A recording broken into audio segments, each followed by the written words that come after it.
Thailand adventure, সংস্কৃতি আর সমুদ্রের স্বর্গ। এক দেশের ভেতর হাজার রকম অভিজ্ঞতা। যাত্রা শুরু হোক ব্যাংকক থেকে। সোনালী মন্দির, রয়্যাল প্যালেস আর চাও ফ্রায়া নদীর রাতের আলো শহরটাকে করে তোলে যেন এক জীবন্ত পোস্টকার্ড। তারপরে চলে যান পাতায়া, নীল সমুদ্র, বালির সৈকত, কোরাল আইল্যান্ড আর হাই এনার্জি নাইট লাইফ। এখানে প্রতি মুহূর্তেই অ্যাডভেঞ্চারে ভরা। আর যদি চান প্রকৃতি আর শান্তি, তাহলে ফুকেট আপনার স্বপ্নের জায়গা।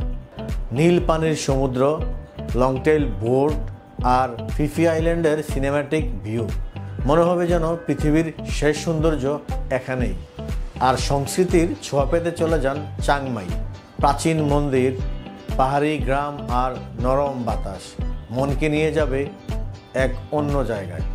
থাইল্যান্ড শুধু একটা ট্যুর নয়, এটা সমুদ্র, ইতিহাস, খাবার আর অ্যাডভেঞ্চারের রঙিন মিশ্রণ। একবার গেলে মনে হবে আরও একবার যেতেই হবে।